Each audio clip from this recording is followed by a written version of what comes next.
আজকে আমার এত বড় ইউটিউবারের সাথে দেখা হয়ে যাবে সেটা তো স্বপ্নেও ভাবিনি।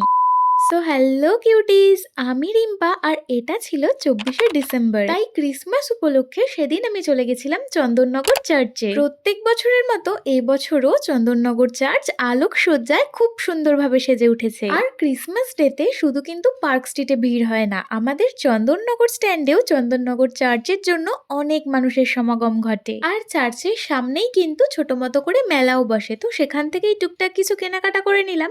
তারপর চার্চের সামনে দাঁড়িয়ে কয়েকটা ফটো ভিডিও তুলে নিলাম। আর তার পাশেই একটা হস্তশিল্প মেলাও বসেছে, যেখানে অনেক মহিলারা তাদের নিজেদের হাতের তৈরি বিভিন্ন ধরনের জিনিসপত্র নিয়ে বসেছে। এখানে কেক থেকে শুরু করে পিঠে পর্যন্ত সব পাওয়া যাচ্ছিল। আর আমি তো আমার গোপুর জন্য দুটো সোয়েটার নিয়ে নিয়েছিলাম। দেন সাডেনলি আমার দেখা হয়ে যায় তব্বুদি আর ওনার হাজবেন্ডের সাথে। সত্যি বলছি, ওনারা ভীষণ সুইট পারসন, আমার তো খুব ভালো লাগে। আর তোমরা কারা কারা দিদির ভিডিও দেখো কমেন্ট সেকশনে জানিয়ে যেও কিন্তু। এরপর পেট পুজো করতে চলে গেছিলাম চায়ের হাটে। আর এখানে দেখো অ্যাডভান্সেই হ্যাপি নিউ ইয়ার লেখা, যেহেতু ক্রিসমাস তাই খুব সুন্দর করে ভেতরটা সাজানো হয়েছে। আর এখান থেকে সন্ধ্যের স্ন্যাক্স এর জন্য অর্ডার করেছিলাম একটা ক্যাপাচিনো আর তার সাথে পনির স্যান্ডউইচ। ক্যাপাচিনো আমি ফার্স্ট টাইম ট্রাই করলাম, আমার এটা কফির মতনই লাগলো, বাট এটা আরো বেটার হতে পারতো। দেন মোমো খেয়ে বাড়ি যাই। আর আরো মিনি ব্লগস এর জন্য সাবস্ক্রাইব করতে ভুলো না কিন্তু। বাই।